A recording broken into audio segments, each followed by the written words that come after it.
The most advanced group of cryptogam is the pteridophyta. In pteridophyta, the plants have root, stem and leaf. Some of the plants from the pteridophyta may be smaller in size, okay, having root, stem and leaves. See here, some of the plants are of medium heighted in the form of herb, maybe in the form of shrubs. You know the example of this fern, okay, which is a medium heighted shrub plant but do not bear the flower, have root, stem and leaf only. So in detail we will study about the pteridophyta which have root, stem and leaves. As the plants have root, stem and leaves, they have a specific tissues for the conduction of food and water. As plants are green in color, leaves are well defined. The leaves prepare the food for the plant and that prepared food is passed on to all parts of the plant through the conducting tissues.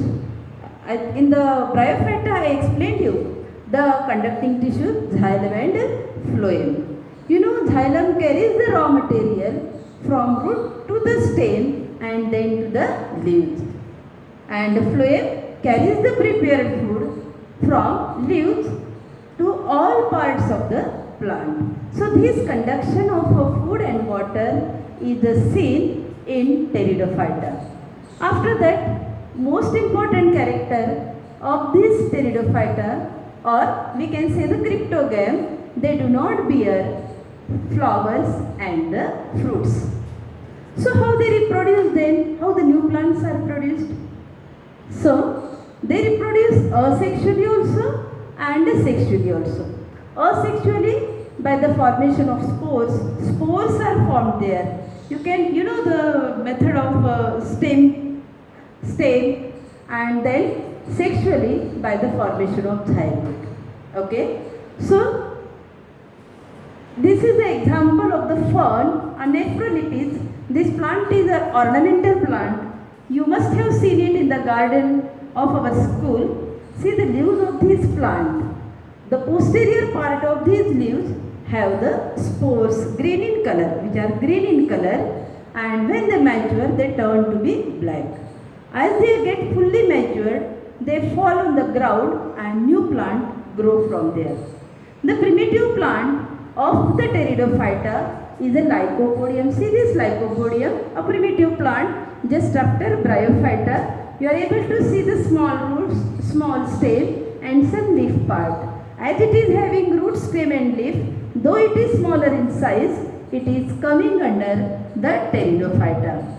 This is all about the pteridophytic plants, and sexually by the zygote formation in some of the plants has the male flowers bears the male and the female, leaf bears the male and female gamete on that, where the male and female gamete unite to form the zygote. So, but it is uncommon. Mostly the pteridophytic plants reproduce by the spore formation or by the stem cutting only. We can grow these plants. Okay. The next group of plant that we are going to study after cryptogam is the phanerogams. In cryptogam we studied all non-flowering plants which have root, stem and the leaves. Phanerogam is a subkingdom of the plant where the flowers are present. All plants coming under the phanerogams bears the flower. They have that flower is a special structure for the reproduction. I think in 7th standard you had studied in detail the structure of flower. Okay. So in the structure of flower, flowers have, petals.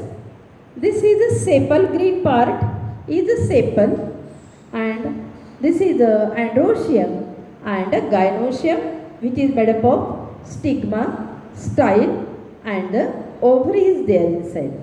So in this way, the two parts, that is the androecium and gynoecium, bears the male and female gamete, and thus help for the reproduction. These phanerogames are mainly divided into two groups, gymnosperms and the angiosperms. Both gymnosperms and angiosperm bear the flower, but difference is there in gymnosperm and angiosperm is that gymno means a naked, sperm seed. In gymnosperm, seeds are naked. In angiosperm covered seeds. Seeds are covered inside the fruit.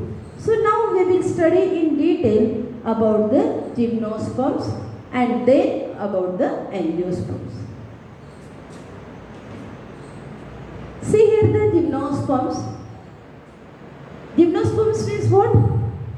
Gymno means naked seeds. Though the plants are for flowering, their flowers are very small, and after the flowering, that is whatever the zygote is formed, seeds are very small in size and they are naked, they are not forming the fruit. So the characteristics of gymnospermic plants are evergreen, mostly perennial. Do you know perennial? Means grow for many years. Once we are growing the plant, it remains there for many years and it is woody. Okay? Thick stem you are observing there. Stems are without branches. Stems are not branched, and that's why you are finding that leaves are present at the tip of the stem, and thus these leaves forms the crown over there. Gymnospermic plant, the leaves are present at the tip of the stem, they form the crown over there. Gymnospermic plant bears the male and female flowers on the same plant. How that is? On the leaves they have the sporophylls. Okay?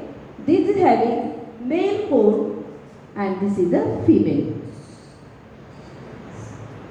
We can see the examples of this plant. Cycas I had shown you here. The cycas plant. Thuja plant. This is the thuja plant which is present in our school. And you know, if you remember, or in our childhood, we were keeping it in our book, and we were saying that if we have this book, this plant inside our book, what happens? We get more knowledge, or we can remember it for a long period. Then Deodar pine, which is seen in the cold areas, cold. After the gymnosperm, are you clear about the gymnosperms? Should I repeat it once again? Evergreen, perennial, woody. Just see the characteristics which are given here.